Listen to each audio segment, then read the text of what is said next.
counselling, no apology. Hello. I was abandoned and discarded because I was a little white slag from a council estate, insulted. The word my rapist shouted at me when he drove past me whilst on bail. I am now a 39-year-old mother.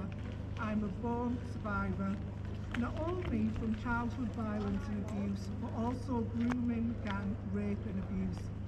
I never let it break or define me. I've worked ever since leaving home. I am not nothing. I have a voice. We are now women, mothers, and as survivors, we deserve to be heard. Speaking up for every other girl that went through this. We were told that nobody wanted to touch our cases because it would incite racial hatred in the communities where we lived. Where is the respect for our truth?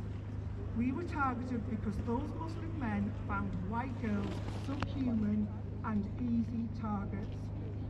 We were young girls who deserved to be protected, but instead we have been called liars, racist, right-wing xenophobes, disbelieved and failed by everyone from the police, social services, family members and the judicial system, all because they care about political posturing more than they care about the actual truth.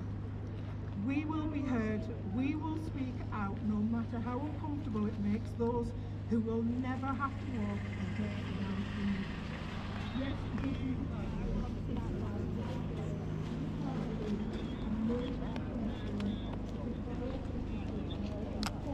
working class background. Anyone that tells you otherwise is as ignorant as they are heartless. To my fellow survivors, never let your voice be stolen. They may have violated our young bodies and intimacy, but they will never ever take our bravery, courage and truth.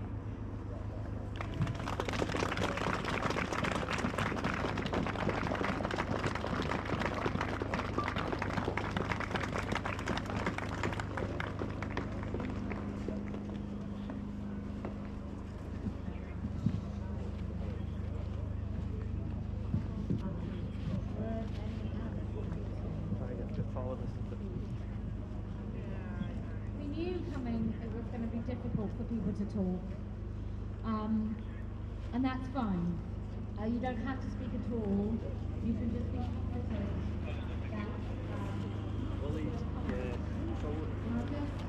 I just want women to understand that the accusations are supposed to shut you up. They are. It's supposed to make you too uncomfortable to speak. We've been called homophobic, which is interesting. But we've been called transphobic and bigoted and Nazis and white supremacists. In fact, I've been called a white supremacist sometimes more than my real name. And I really don't care.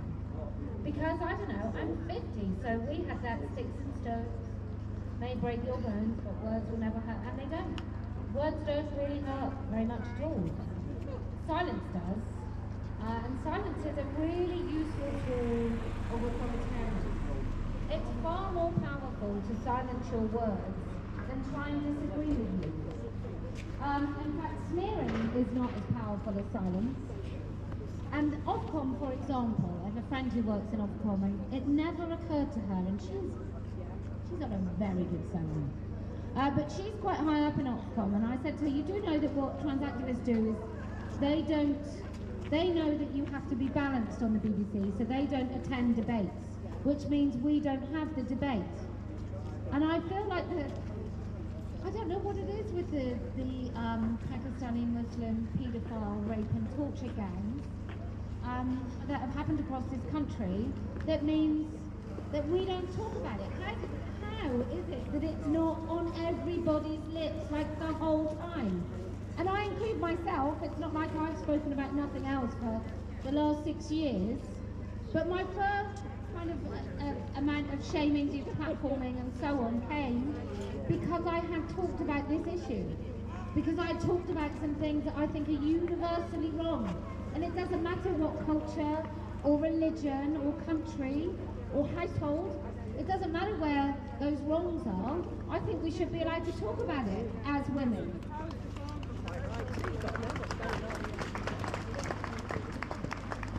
And I think sometimes people go, well, it's a choice. Well, and I'm just going to say it. I don't want to say it. I just can't.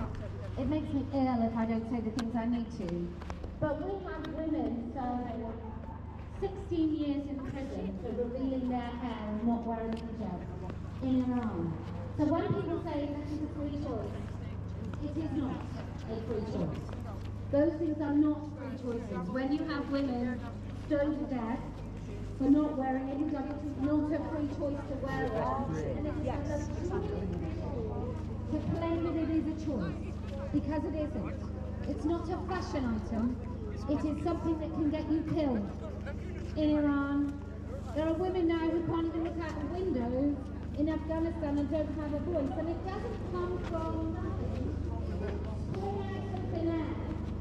It is carried through an ideology, and that ideology is authoritarianism, and that ideology comes in the form of a global religion which is growing very quickly, and I think we have to be mindful about how that looks and who uses it for their gain. And at the moment, I don't see any women able to use that particular ideology for their own furtherment. I just don't see it.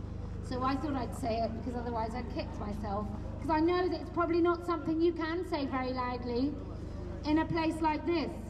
But there's an academic, a Muslim academic who lives in Holland, or Netherlands, I don't know what the politically correct title is for that country anymore. The people who wear orange when they play football, those people. And she talks about Sharia courts in this country are detrimental to women. They are really, really backward for women. And they are probably not the same as Sharia courts in... No, they probably are. They're really bad for women. There's not a woman that comes out with an outcome that isn't beneficial to the man that she enters into that court with. So I just think we have to be really, really careful, mindful, that as tolerant people, we don't start becoming a victim of that tolerance while we welcome in intolerance against us. Who would like to speak?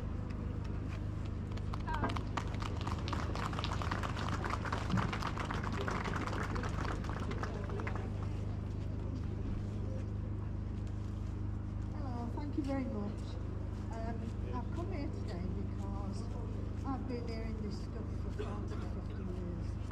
The team had left because they were treated so badly by the organisation. We were told in a memo, you must not speak about this.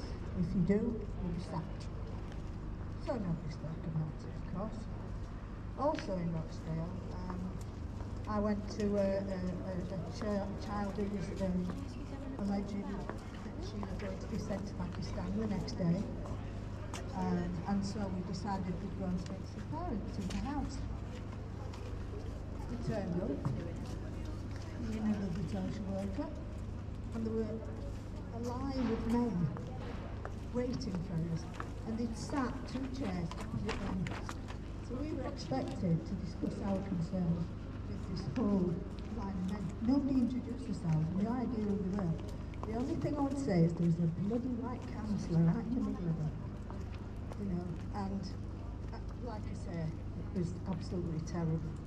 So those were my 2 experiences in Rochdale. When I moved to Calderdale, which I gladly did in 1995, I didn't really say anything at first. It was just quite lovely to get out of Rochdale. Terrible atmosphere in Rochdale. And I was glad to get out. But as I say, I went to Calderdale, joined a fantastic team. Never really saw anything wrong until I took a 14-year-old girl into care at her mother's request because the dad was sexually abusing her. And she went into a children's home, and after about a week we got together and we had a chat, and I wanted to talk to her. We got on really well. I I used to go and see her every week. Then the first review came up, which is a meeting that everybody has. All the professionals have input and we all put reports in and everybody, has a chat and what they want to say. And there's a reviewing officer who supervises it. So I went to see the girl and said, what do you want to say? Have you got anything to say? Do you like it here? Have you got any complaints, etc.? What did she say? I'm going to London at weekends. I don't know. I'm going to London with? Well, I'm going with Bill and Bear, with these care workers, in this residential home. I said, well, what are you going to London for? I'm going to meet Stereophonics. We're going to stay in a hotel. I'm going to have a portfolio done. I'm going to be a model. I said, you're not. Oh, no, you're not. And of course, all this went into the report, and we get to the review. The reviewing officer reads it out. About a week later, I get called off that case. The reviewing officer gets the massive bollocking of her life because she was told she shouldn't have ever read it out. And I was told that anything I put into people's records would be checked and it would be taken out if they didn't like it. As time went on, I found out there were loads of abuse going on in Cloverdale as well, all the children's homes. There was a massive investigation at Scarecrow Lodge. The girl where I put that girl was in Burnley Road. You just couldn't credit it at all. It was totally corrupted from top down. Anyway, that's kind of my experience, or a bit of it.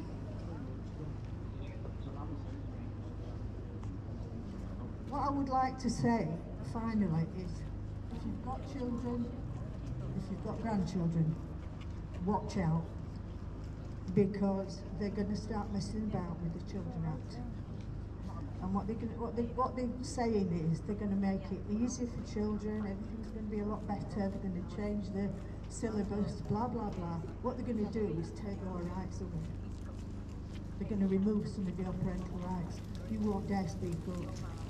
If you don't like what the kid's coming home and saying, you're in trouble. You could end up being arrested. So all I want to say is just watch out. I have to say there's some fabulous people like Sonia Poulton and John Wedger who are doing some fabulous work. John Wedger is the satanic specialist, satanic sexual abuse. And Sonia Poulton's a journalist who did a drama.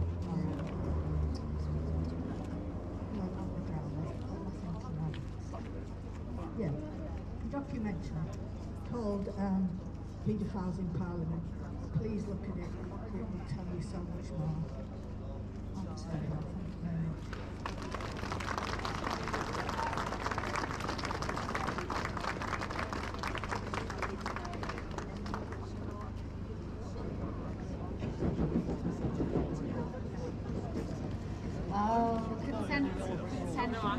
Consent. That's what children are going to be given the right. A long time ago I talked about Gillick and it was used against me as if I suddenly turned into a rabid pro-lifer.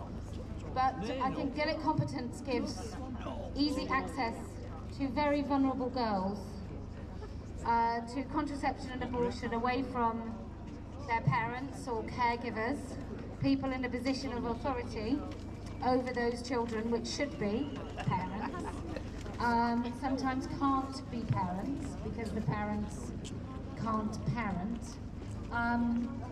But it's, it's the same in the United States of America with Planned Parenthood. If a child, a minor, a girl, can go and access contraception, and she's far easier to traffic, right? I mean, it's a gift to traffickers, rather than try and sort out the relationships between parents and children and ensure that parents don't lose the grip of rights over their children, we seem to just find these solutions all the time that just take the parents out of the equation. At the moment, our government is trying to sort of get your kids into state schools from about, I don't know, 3.5 weeks, with 7 meals a day, all for free, that we all have to pay for. But the breakfast clubs, I don't think that's a good thing. If we really cared about our children, we'd be trying to make them have more time at home with well-paid parents who can actually afford to stay home and look after their children until their children are at least out of infancy. But instead of that, we have successive governments that just keep trying to tell you, oh, we can give them 5-day-a-week care from 3 months, from 6 months, from 9 months. How about mum? How about mum's care? And I don't mean, ladies, let's go back to a time that, I don't know, my family could never afford for women to stay home. But let's not go back to a time where women aren't in the workforce, but let's go back to a time where women who do crappy jobs that they don't like very much don't have to rush back to do the crappy job to pay somebody else to look after their child who also doesn't really enjoy her job.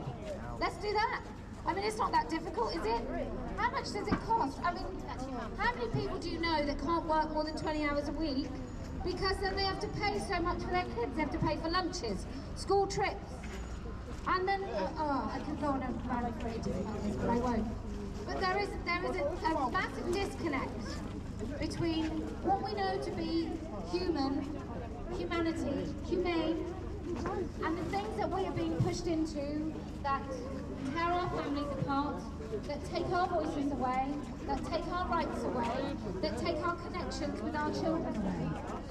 And something has got to give, and I think at the moment it's at such an accelerated speed that the only response to any of this eventually is going to be white anger. And I mean like white rage, blood, red, I'll use a different colour.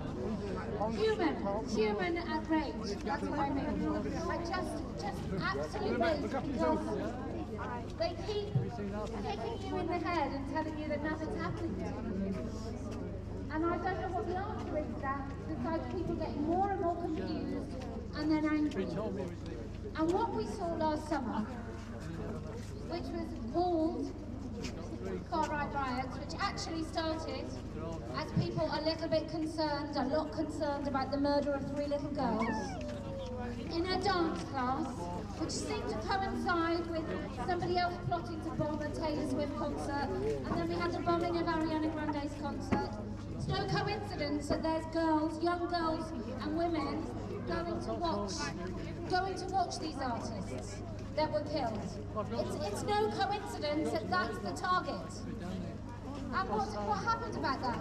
When people got angry and said, well, finally, we're going to go and take a march, you know, a bit like the BLM marches. Do you remember those? Because they were virtually, like, they were just peaceful and wonderful, and we all joined in, and our politicians took a knee.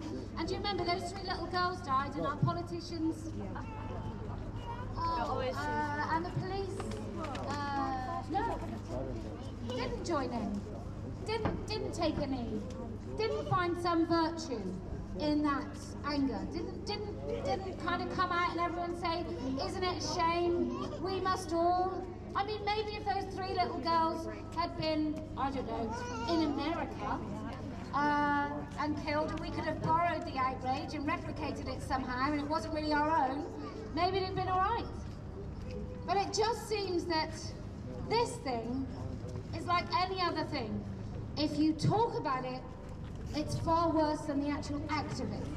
Talking about the Pakistani Muslim paedophile, rape and torture gangs that operate with impunity throughout this country, talking about them is far, far worse than the actual suffering and the rapes of those girls. Talking about it is worse. Talking about a man getting his penis out in your child's changing room, in your daughter's changing room, is far, far worse than the indecent exposure, criminal act of that man showing his genitals to your kids. Because that's where we are right now. Don't you dare talk about it, and if you talk about it, you better use some weird language where you say, I just hope the far right don't take this because it's terribly racist. It's going to cause outrage. The far right response to the rapes is going to cause outrage. Do you know what, mate? I reckon the rapes, knowing about the rapes is going to cause the outrage. I think that might be a source of any of the responses, because if our government, our police, our social workers, our councils, our teachers, our foster carers, our women's, like well-funded women's sector, don't start talking about this, you leave a lovely little vacuum and anything happens that you don't like will be your fault. So that's what I want to say about this whole kind of, oh, those people talking about it, they're going to cause people to be racist. No, mate. The rape's happening and you not talking about it, that's what's going to cause the outrage. That's what's going to cause the violence, the protest, and the things that nobody wants. It is the suppression of truth that often causes the most anger. Because if we're all dealing with it, we can deal with it, right? Like I tell my kids, just don't lie. I'm like, you could have stolen all the biscuits, just don't lie. Because the lie is something I can't deal with. That's what we teach our kids. And then our politicians are like, well, I think, you know, there's child sexual exploitation everywhere. Oh, is there? All right, well, let's not talk about that then. Because if it's everywhere, if there's some white men that have done it, then let's not talk about this culture being bred in this particular community. Let's not talk about that, because that would be racist. I mean, I don't remember, you know, Jimmy Savile, he did some great charity work.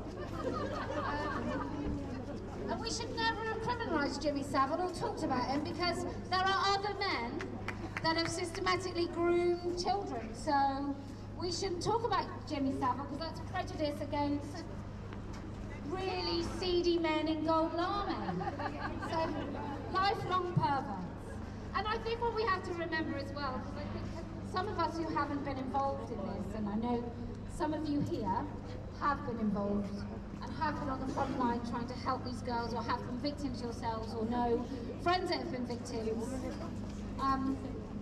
But for some of us, it's difficult to imagine the depravity in these minds of these men. And let's remember, sometimes there were 10 or 11 of them in the room, with one small girl that they tortured and raped and put cigarettes out on her. And they might have been brothers and uncles and cousins, or maybe sometimes all in one. We don't really know, but they knew each other very, very, very, very well. And they were just allowed to get away with it. Are we saying that they were decent to their wives? We say that when they went home, they had these wonderful houses with these lovely, happy families, and they treated their daughters well? No. We know that they won't. We know that if you have that much evil in your mind about girls, that doesn't translate to something kind of pretty wholesome at home. So to all of those Muslim women and girls, the daughters raised in the households of these men, I just want to say, there is a place for you if you ever want to speak about it. Don't think that this is against you, this is against men in your communities.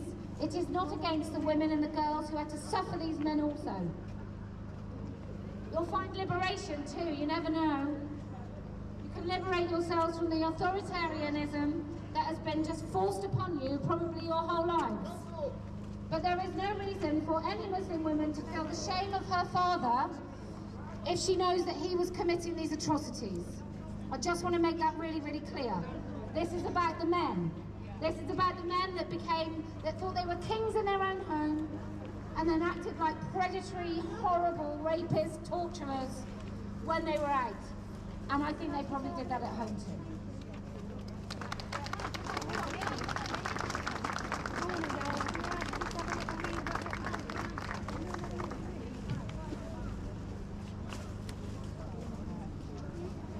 Oh dear. Hi, my name's Belle Stuffy. I've lived, thank you. There's a bit of weight on because I stopped smoking 6 months ago, so I think, who's that last woman? It's me now, I'm afraid. Right, I'm just going to be very brief because I want to write Get an the better article view on away, this yeah. to be published. Okay, I've been up here since 1988, Is there a counter protest? and I started work as a student social worker at Bradford University, and part of my placement was at some local authority children's homes. Okay, now the difference between a local authority children's home and a secure unit is the local authority children's home are homes for very vulnerable children but who are not under lock and key. That means these homes are treated as homes. The doors are left open. If they want to go out, they can go out. Secure units is if they want to go out, you can I know. contain them. They must know about You it. can stop them because it's a secure unit. Okay. After a few weeks of working at one particular children's home in West Yorkshire, in a town that ends in end of November, and I don't want to go into any more detail about that. I became aware when I got off the bus going up to the home on a Friday. Very busy. After tea, after mosque, there'd be a load of very smart cars, black cars, BMWs, Audis, you know, with all the blacked out windows. And sometimes there were so many of them parked around this children's home, local authority children's home, that it would look like a funeral, like there's a funeral going on there. As I walked up, I would look into the cars, and every driver would be a very young, very, very good-looking young man of Pakistani heritage. Okay. But On a how many Friday, things were then? after tea She said she and was after in a mosque, town with it ended in girls would run Yorkshire. I can't think upstairs, of one. girls of 12, 13, 14, 15, Unless I 16. misheard her. They would run upstairs and get stuff in their bags, and then they will run out the front door. Now I have clicked that, we've all clicked that these cars were cars with Pakistani men in, of grooming gangs. There were no Asian Pakistani girls in the home. The girls were mainly white working class girls, mixed race girls. The girls ran by us with stuff, and I said to my senior, I had no power, I was a student social worker, and I'd say, why can't we stop them? Can't we stop them? And she said to me, this woman who's in her 50s, who was my supervisor, if you put a hand on one of those girls to try and stop her going out the door, she said, you will be done, quite rightly, for assault. This is a local authority care home, not a secure unit. If we lock the doors after tea and after mosque, that's imprisoning the girls. These are criminal offences. We can't stop it. I was just gutted that we couldn't do anything. We were supposed to be there to protect. These girls were in these homes, in this home in West Yorkshire with town ending with N, to escape Rotherham and all these other cities, Rochdale. They were being moved from being groomed from these towns to this home in West Yorkshire. Okay? Within these homes, there was older girls who were very disturbed, young women, and then they used to speak to the younger girls or the newer girls and recruit them to run with them and have fun, smoke. They'll give you cigs, they'll give you vodka, they'll give you cannabis. Now, I'm sorry, but any working class girl at 13, 14 and 15 who's being offered free cigarettes, free alcohol and free cannabis is going to go. And that was the grooming process. The grooming process started with substances. We took the numbers down of the cars. I think they were just thrown in the bin. I said to my senior, why can't this is happening regularly? Why can't we do something about it? And she said, well, if we write their ethnicity down, it will upset social cohesion. So if I tell the truth about what's happening here, predominantly white, very young girls, and they were very disturbed girls. And what I'll end on is on Sunday night, when these girls used to be returned, these girls looked like they'd been mauled by animals, because they had been mauled by animals. Some of them were still high as a kite on drugs, and they were up and down, amphetamines and that. Some of them were completely silent and withdrawn and disassociated. There was one girl we had to call an ambulance to because there were only children here. She was bleeding so badly from her anus. And we couldn't do anything. Local authority care homes, and you'd think that, and I still can't get over it, and I'd forgotten this period of my work life until about a year ago, when Maggie Oliver wrote something about the grooming in Rotherham and Rochdale in 2002. And I thought, hang on a minute, this was happening in 91, 92, 93. Because I'd seen it happening, and I'd seen the results of the girls coming back in who were mauled, literally bruised, mauled, and they wouldn't say who they'd been with, but the attraction was that these groomers, these rapists, made them feel like grown-ups. And to make a child, any working class child, feel like a grown-up, you offer them cigs, you offer them a vodka, you make them feel grown up, and then the sex comes into it. Well, you've had all that, and it's part of it. This is part of being grown up.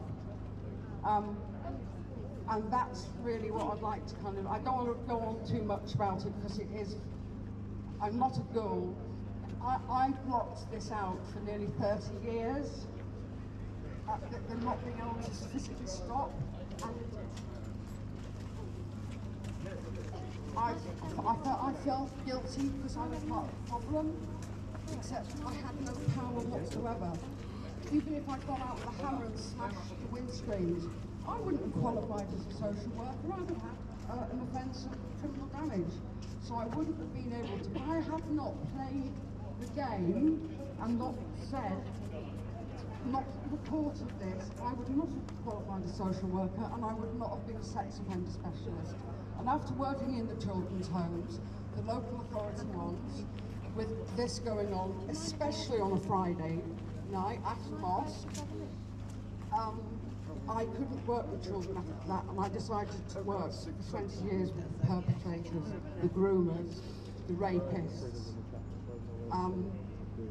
And that's how I got to be a specialist in that type of behaviour, because when I worked with those girls, I just wanted to cry. And it's not about me, it's not about me, but it has a ripple effect.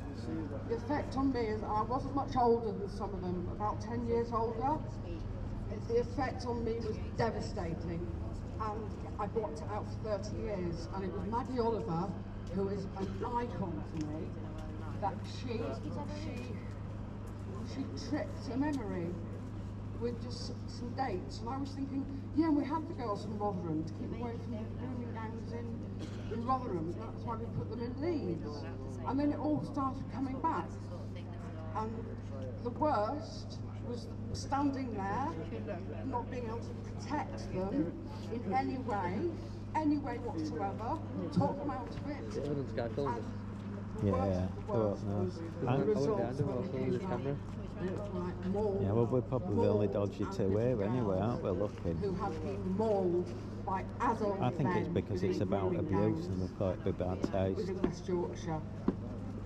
That was Leeds, and it went on all over the place, all up and down the country. I actually thought it was a northern That's thing. why I don't think there's a counter protest. It's a national, and it's been going on for 60 years, because before the white girls were led into the cars and groomed, it was the Sikh girls that were targeted by Pakistani men using boyfriend model, put the best looking one out, the young one, and then take girls off, because they'll go with a young man who's very pretty, and there's some very pretty Pakistani men,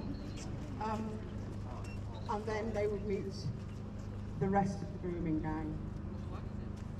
So that's what I've got, and that's based, and I still feel horribly, horribly limp and helpless. Those girls are hopefully all grown up now. They're all survivors. Many of them will have gone on into prostitution, and I know that because I did a lot of work in prostitution in Holbeck. Some of them will have committed suicide, some of them will be on drugs. I hope most of them managed to deal with that trauma that will have gone on for months and months and months. I hope, bless them. I guess I can't say anything else really.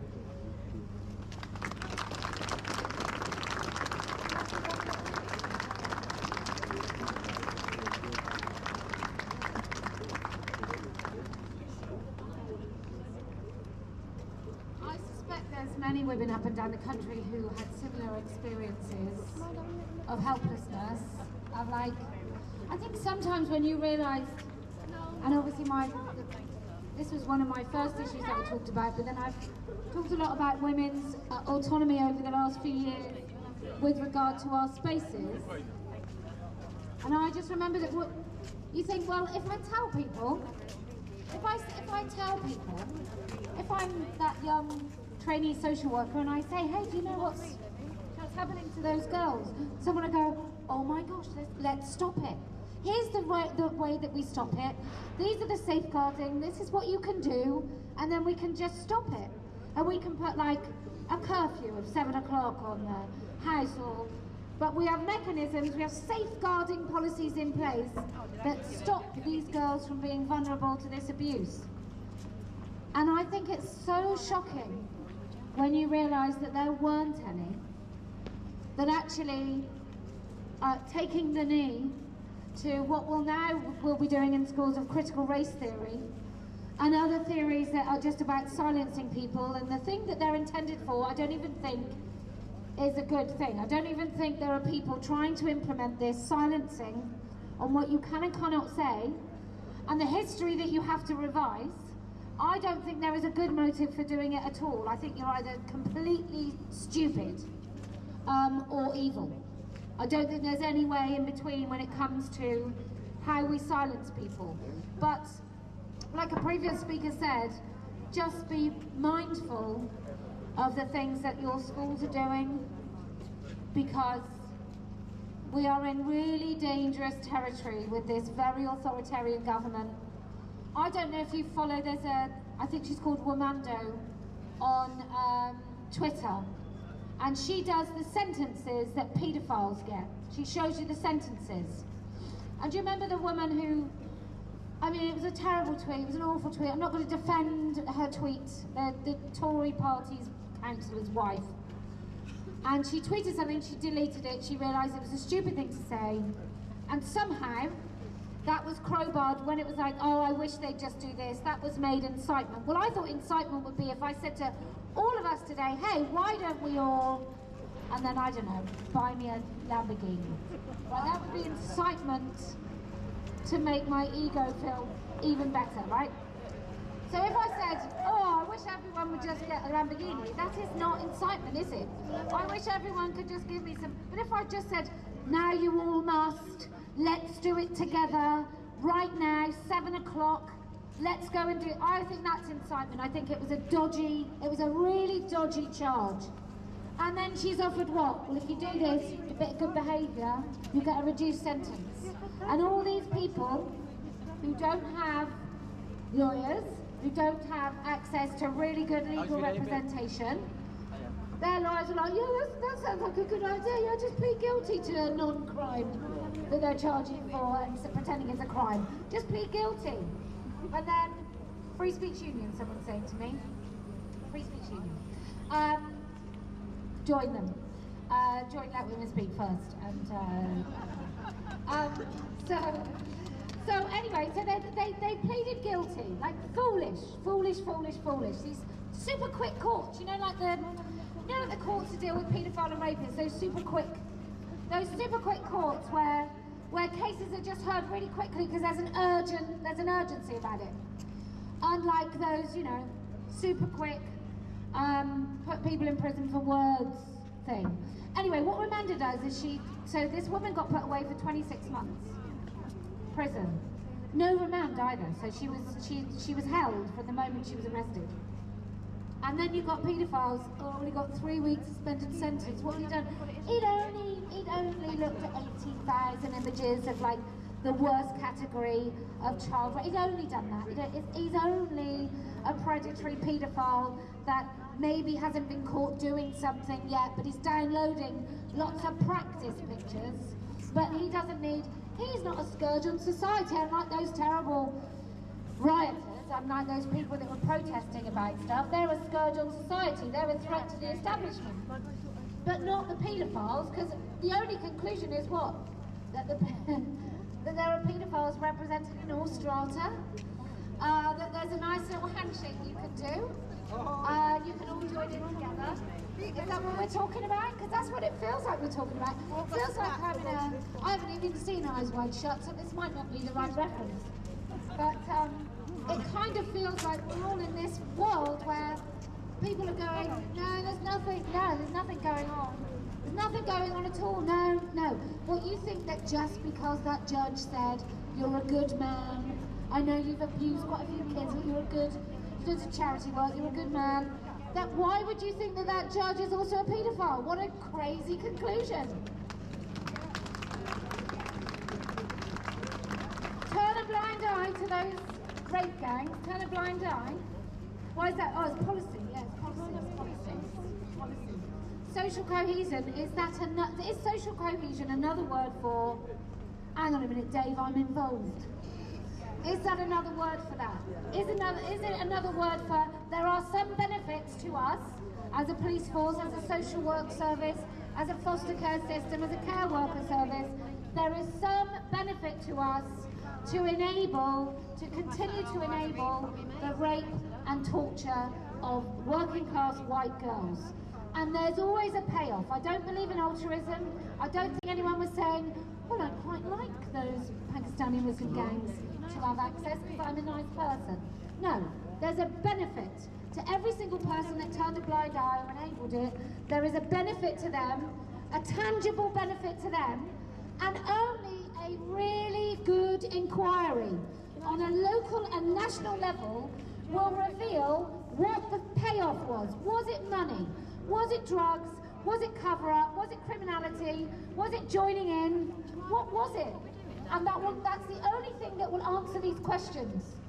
And if I was in the police force here, which I understand historically, if not right now, and I thank you all for coming, but historically and right now, most of the officers join the police force to uphold the law, not to protect paedophile, rapists and torturers. That's not why they joined. The pension's not that good. There's someone there benefiting from a pension apparently. She said they're quite good pensions. I don't know. Maybe they are in comparison, but you know, these police officers put themselves on the line. We know that what do we want to do when we're in protection? What do we want to do? We want to be able to call the police and we think they're going to come and protect us, right? And that didn't happen for those girls. But that's why many people join the police force because they genuinely believe in upholding the law and protecting citizens. Can you imagine how it would have felt for those officers also to turn up at that house where all those men were taking advantage of those girls and then arrest the girls? I mean, I see it at Speaker's Corner, where you see a woman defending Christianity and she's arrested and taken in a police van. Like, it's an upside down business that we're in right now. And that's why none of us feel very safely and securely moored to reality. Because the object is to unmoor you from reality, so therefore you have chaos. When you have chaos, then you have authoritarianism that has to come in and tell you how you have to behave every second of every minute of every day. That's just how it works. That's how they'll get you. They'll make you angry. Is it first the gods seek to destroy, they make mad. And I just feel right now that they're really trying to make us all mad. So just hold your words, because that's another thing that us, and I know I sound terribly posh, but us working class people, and I'm probably not working class anymore, but I do have a big TV. So in many ways, I feel I'm still more to that particular reality. And I wear expensive sunglasses, but you know, I don't pay my bills on time. So what they do, the effect, the way that they get you all, is because if you're a victim and you sound too eloquent, did it really happen? Was it really that bad? If you're a victim and you sound quite angry and maybe you swear and maybe you can't hold your temper, well then, you know, who would listen to you? And no wonder. And then if you're another sort of victim and maybe you don't make it, or maybe you make it with drugs, and maybe you make it with cycles of repeated abuse after abuse after abuse, then did you ask for it? So there is no, that's the way they get you. The way they get us working class people. On that corner now. Do you mind having a read? So I'm really sorry, because I don't quite know where I am on the class structure of this country. But the way they get working class people is they make you sound aggressive, and they make you sound stupid, and they make you sound like you're savages. That's what they do. And then nobody has to listen to you. They can get you on a program and they can badger you and they can badger you and they can badger you and they can hit you over the head repeatedly with their rhetoric. And no matter what comes out of your mouth, if you're not smiling, if you're not using the right words, then nobody has to listen to a damn thing you say. So just be really mindful. Hold your tempers as much as you possibly can when you speak about this. But don't hold the content. Don't hold anything back. Don't be afraid of saying Pakistani, Muslim, paedophile, rape and torture gangs. Don't be frightened to say it, because they don't want you to say it. But don't be afraid to say it every single time. And I know some people want us to use grooming gangs because that's how they got the girls. But they were rapists and torturers.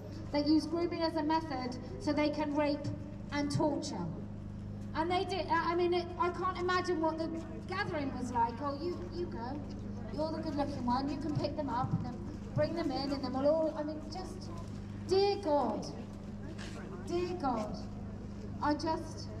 it's just never-ending evil. It's just never-ending evil. So, would anyone else like to speak? Yes. Can I ask you to have a little look? Have a read and see what we're talking about.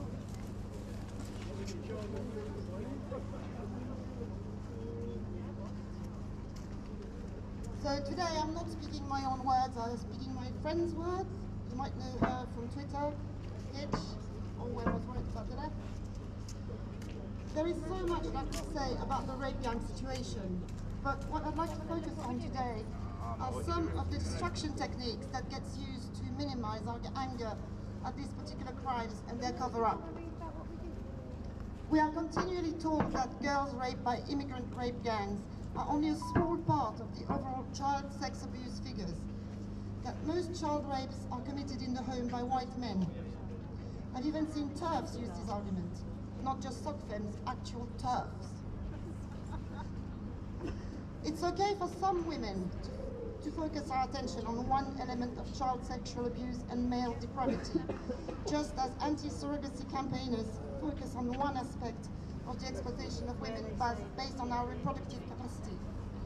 That is, after all, what TERFs have done with regard to men who claim to be women. We highlight the boundary erosion and added risk posed to women and girls by this particular group of men. We point out that we did not consent to these men being in our spaces, that we already face enough risk from men without this added burden. I would argue that the same applies to these rape and torture gangs, the majority of whom are Pakistani or Muslim immigrants from other countries. We were not asked if we were okay with mass immigration of men from cultures that managed to be even more overtly rapey and misogynistic than ours. We did not consent to these men being in our country, just as we did not consent to trans-identified men being in our spaces. All rapists are men, that is true. There is no safe demographic of men. It is also true that some demographics of men pose more of a risk to women and girls than others. We know this is the case for trans-identified men. We have demonstrated the truth of that claim through crime reports and prison statistics. We have stood up to the name-calling and obfuscation. We don't crumble when we're told that trans women only commit a small amount of male violence against women and girls.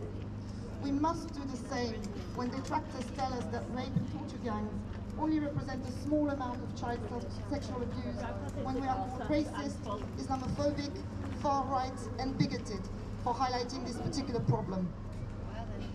We know that rape is an act of hatred, not sexual desire. Men rape women and girls because they despise us. They are misogynists living in a porn-soaked misogynist society. Rape gang members target mostly white British girls because of additional hatreds, hatred of non-Muslim women and hatred of white women. We know this because they tell their victim they are white trash, that their religion allows them to rape non-Muslims. And yet, we are accused of hatred for speaking out and identify which men commit these particular crimes. Crime data from all across Europe shows that immigrant men from non-European countries are far more likely than European men to sexually assault and rape women and girls, especially in a group. We might not like what this data shows us, but we should not ignore it, no matter how uncomfortable it is, no matter what names we are called for raising it. We are told not to focus on this demographic of men or to mention their religion or ethnicity. But imagine what would be happening if gangs of white Englishmen had deliberately targeted immigrant Muslim girls for rape, torture and trafficking, and the establishment had helped them cover it up for decades.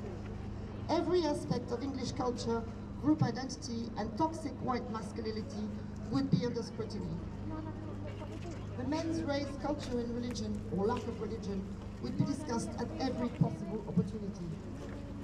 We can't have sacred castes of men who are protected from criticism or scrutiny.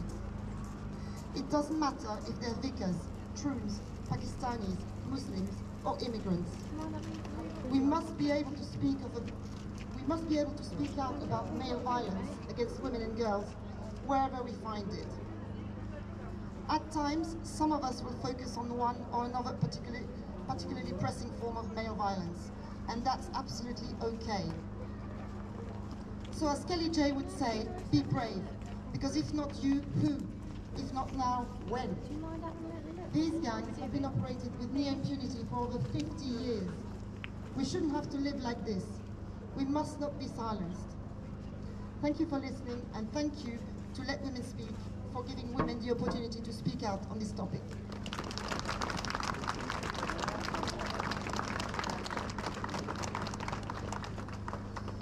Okay, did anyone else want to speak? All right then. Yes, of course. She's unknown.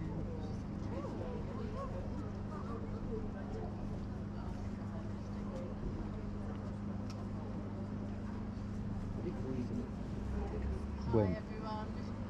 I didn't really come here I didn't really come have Sounds you to like speak, it's but I did almost feel moved over. to say, I wish Kelly I think Jane it's put a bit almost more effort over. into No one her else is appearance on these speaking. occasions as well. They do it till they run Just out to of sit and speakers. put this rough bag in front of us for God knows how long. So please put a bit more effort in next time. Maybe I can incite you to do that. To just really to try to stay in time with the before. Now that I'm finally on there, so it's been about 10-15 years after when I was the women that I've been seeing on X, that I've been following the survivors who have been calling for national public inquiry into this, and I've learned a lot from seeing what they've had to say. And I must admit, you know, I thought there had been this public inquiry. You know, I remember years back reading the J report on Rotherham, and I didn't always keep track of things, but then I knew there was the and I think, well, that's it, there has been this, and you know, so it's very easy when you're hearing the government saying we've got to get on and implement. I think, you know, a lot of us feel, well, yes, because I don't know how much faith I ever had in these public inquiries. They always seem to go on for years and years and years, and then whatever things they try and put in motion also seems to go on for years and years. So we've seen with, you know, the infected blood scandal, you know, a lot of the people who, you know, should have received compensation have died in the meantime. The same with the post office scandal, you know, there's,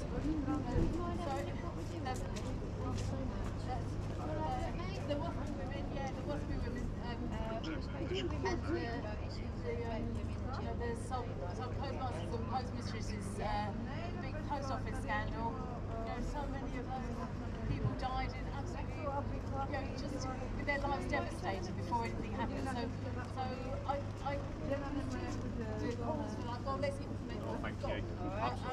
But I do think, having seen these transcripts, do you know, I remember at the time when the verdicts came out from the, you know, from the Oxford rape and torture trials, and I remember, even though that was quite a long time ago now, I remember the BBC reporter saying that the details of this is too distressing and we can't broadcast them, and that stayed in my mind all this time because the details they did broadcast were absolutely horrific.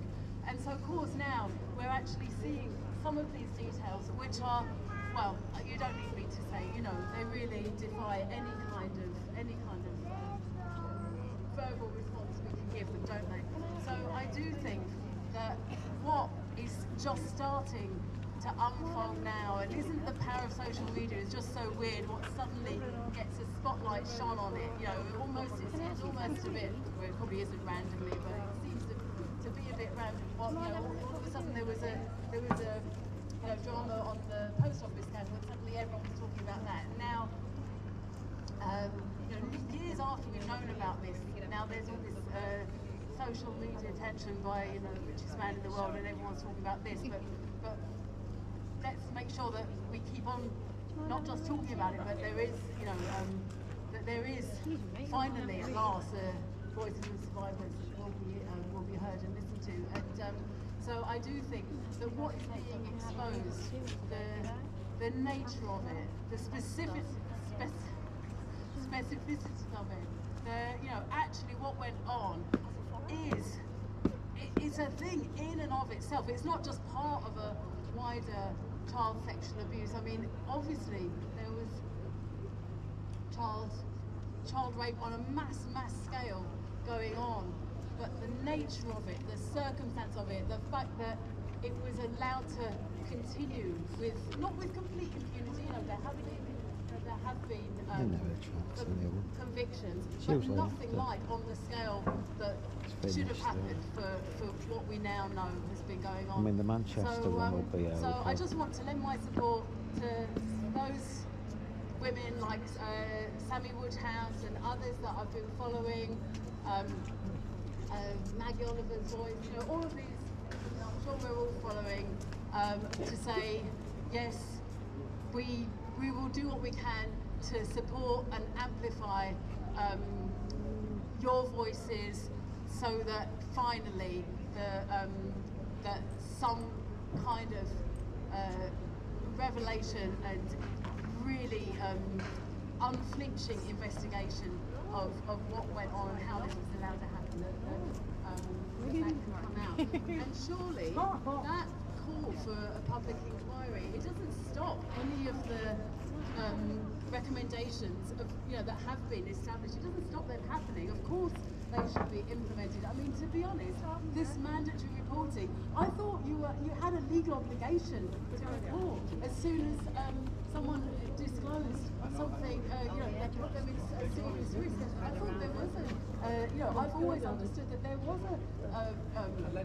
mandatory requirement to report. So obviously that should be happening anyway. So nothing, I don't think, that we're saying would the recommendations that have already been developed. But let's not shy away from the reality of what's going on. It has to be properly uncovered, and the voices of those survivors that have just started to be listened to, let them be heard.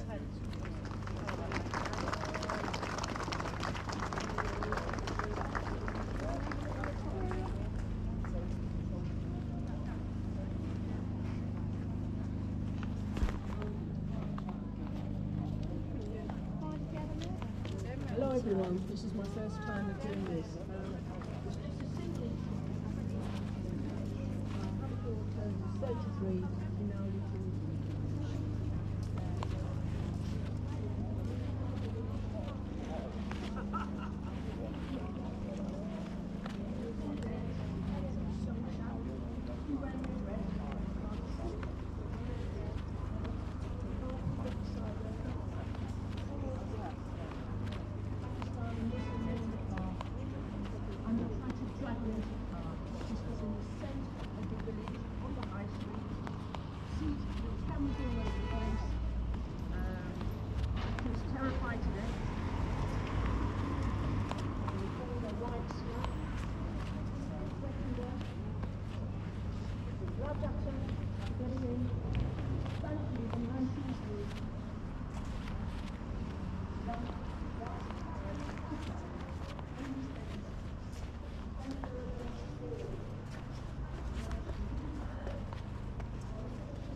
friend that she was on the date with, I defended her, stopped her from getting dragged into the car. In my house there was a female police officer. When I was explaining, and when she was explaining what had gone on, they weren't interested in what she was having to say. They weren't listening. It was as if they had a different script. I wonder where that script comes from. It's political. It's political, and it's infiltrated down. I have no qualms with the police. The police do a very difficult job, but they are reading off the script. Now in my house, this police officer tried to tell me that it was just boys being boys. And they also accused her of trying to start a riot, because she'd run, managed to loosen herself, because the was fighting for her, running, accused of trying to start a riot. So this is the state of play we are in. You know, where I live, it's a type of place, it's got tapas bars, wine bars. You know, it's a nice place. This happened 300 yards outside her house, minding her own business, with a fella she was out on a date with. And we've got to the stage now where people, you know, cruising around in cars and grabbing at girls. So this is political. Right from the top, all the way down. It's not only just Oldham, all these other places. It's nice villages that happen to be outside towns. Now, she now lives in Italy. She's safer there. I wonder why she's safer there. Because they wouldn't put up with this shit. That's all I've got to say. Thank you.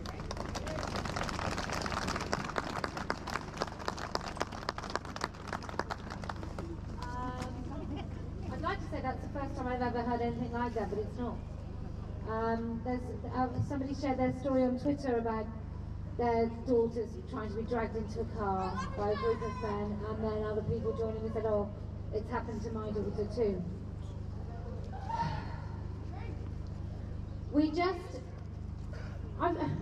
My husband's been watching this thing about soldiers, and I've had the pleasure of watching it as well, because like most women, I love the Second World War.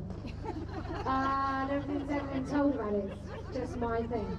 But I was watching it, and I was watching these men, and obviously it's a dramatisation, but I was just thinking about my own grandfather and men that came before us and fought. And I just thought, who are those men now? Like, who would my grandfather, who got on that boat, and when he was on that boat, the men that weren't coming home knew they weren't coming home. And I guess I still have the memory, and I got that first story told by my grandfather to me. So it's a very real story for me. It's not a picture, it's not a book, it's not some testimony that I've read somewhere about some account of something. It's a really real story, and I just thought, who are those men? Well, they're the men that went out and got arrested for fighting and causing a riot. And I'm not saying that all of them were not criminal, and I'm not saying all of them were great people at all. But I'm saying that the men in our society right now, who get most of our condemnation and our kind of bad press, bad view, see them as oiks, they're the front line men. They're the men that would be cannon fodder, right? So we just have to try and step back sometimes and see things with a really broad focus. The only reason hundreds and thousands of girls across this country were raped and tortured by Pakistani, Muslim, paedophile grooming gangs was because we didn't care enough about the girls to stop it. I mean, we can say it's loads of other stuff and how that manifests. How did it manifest? Well, you don't want to be racist, but racist against what? Rape. The sacrifice of our girls, or being seen as being racist. Not even being racist, just being seen as being racist. And we chose the sacrifice of our girls. There's nothing else that makes sense. Government, will you do an inquiry? Well, we've done one. Okay, can you do two? Can we have two? Can we just have two? For the thousands upon thousands, just two. For the thousands upon thousands upon thousands of girls, can we have two? Can we make each council do one? Can we arrest some people? Do you reckon we could do that? Those women that sent those girls back out when that girl came home and asked for money for a taxi, and then went out and got raped again. She'd been raped, she got home, she used a taxi to try and get, and they wouldn't pay. Can we arrest some people there, please? Is that not a crime? If it's a crime for me to go and, I don't know, go to that safe deposit box centre and go and steal something from it, if that's a crime, an arrestable offence, and there's a name and a statute and a legislation and a crime, if that's one of those things, why is it not a crime to sit back and put your feet up while girls in your town, while you're the council leader of Oldham, why is it not a crime to allow those girls to be raped? What are we doing? All these reviews, like Julia said, we have these reviews, we have these inquiries, and what happens? Sweet FA, nothing. Well, you know, we think that maybe those girls shouldn't have been raped. Well, do you? Oh, that's amazing. And what would you do about it? Well, we put some other safeguarding procedures in place, like what? Would you arrest someone if they went against the safeguarding policy? Can we do that? Like, it's only when it's got to be punitive, and it's got to cost the individual for allowing harm to come to an individual in their care. It's got to start costing those people. You've got to be guilty of something, aside from being immoral. You've got to be guilty of something. It's got to start costing people who turn a blind eye to this. It's got to start, like, if you're on a nice big fat chief of police salary, and your force totally abandoned these girls, or maybe if you receive a letter from Gordon Brown, I don't know if that's true, I don't know which Gordon Brown they're talking about. But if you were to receive a letter from a politician saying, well, we're not going to look at that, we're not going to look at that, or as a police force, we have this policy, we're not going to do that, why aren't you guilty of something? It just doesn't make sense to me. So I want to see arrests, naming, shaming, blacklisting, making people unemployable, losing their pensions. I see you, I'll raise you, losing their pensions.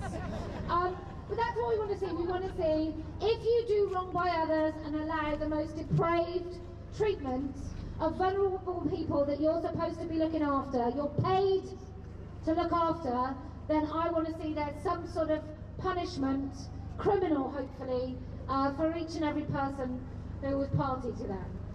But thank you very much, Oldham. I'm really, really glad we came. I hope women across the country and girls, if you're in these vulnerable positions or have ever been, if there's something that you want to stand up so your warm body in these freezing cold temperatures will be like the penguins. But if you want to come and show support, we are going to go to lots of towns and cities, and we are just going to keep doing it. And if I'm the only person that speaks, I mean, it's fine by me, but I think it'll get quite boring. But hopefully what this does to everyone looking on is it shows you that there is a place to speak, and the more of you that speak and the more of you that show courage, the more people that will feel that they can show courage too. So thank you so much, Oldham. I'm sorry that we had to come in these circumstances, but thank you.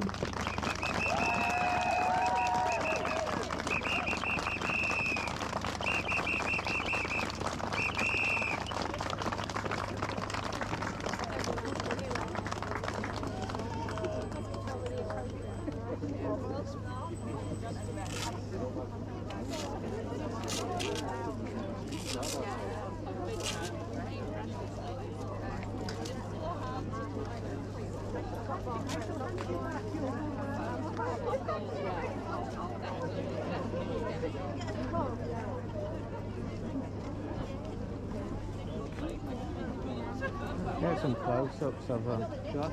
Let's see if we can get some close-ups. I don't know if you got any.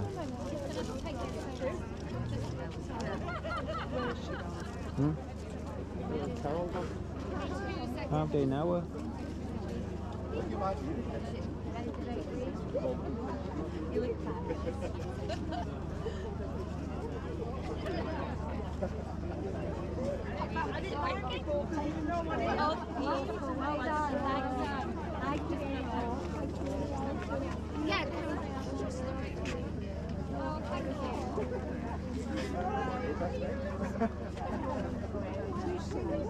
Does Oldham end in an N? I can't work it out, but that's not Yorkshire.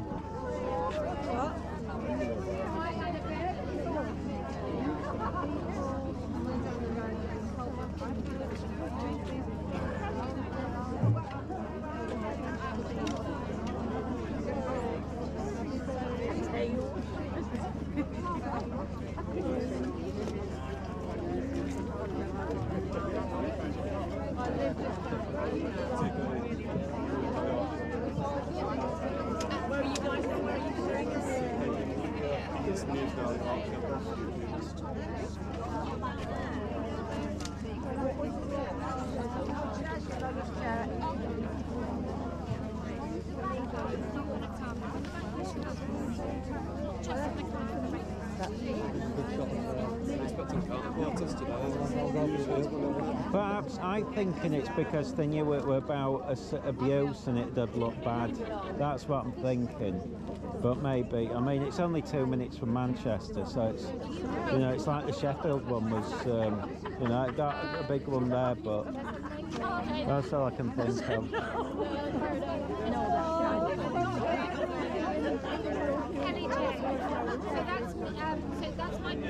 I took some pictures of you. Did you? From Costa-Con.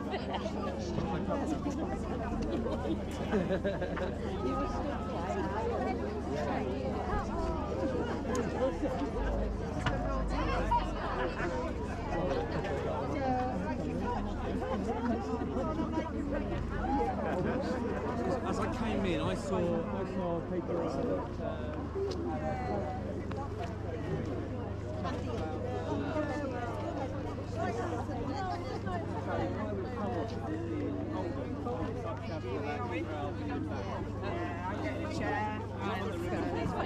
See that one there? Oh yeah. Oh, see it, yeah.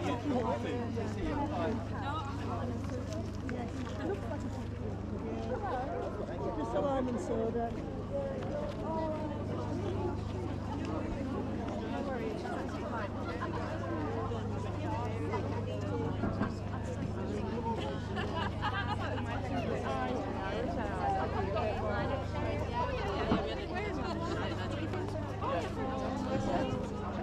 I know, I said that on the way up.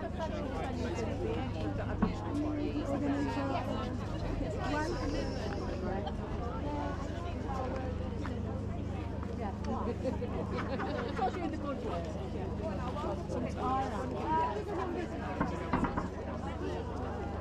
Glasgow was amazing.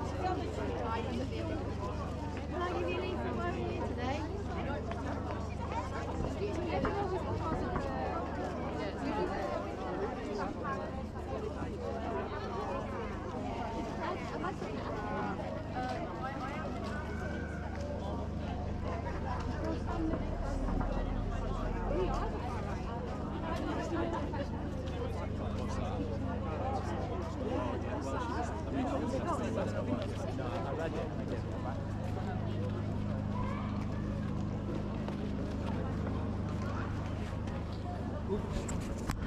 Blast.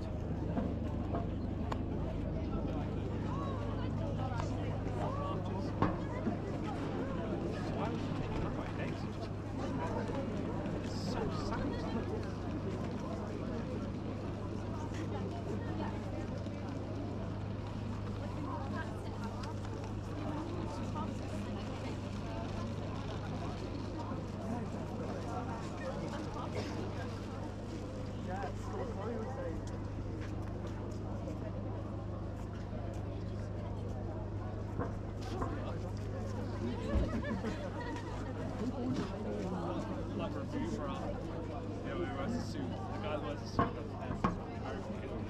remember? Does that mean where it's like where he eats stuff for food and goes, my disappointments are measurable, my days. You know who he is, don't you? Jane, you're in the customer. I don't know who this review for is.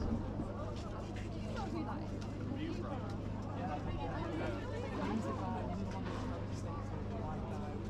always wear suits. That's what we need to do. Hello.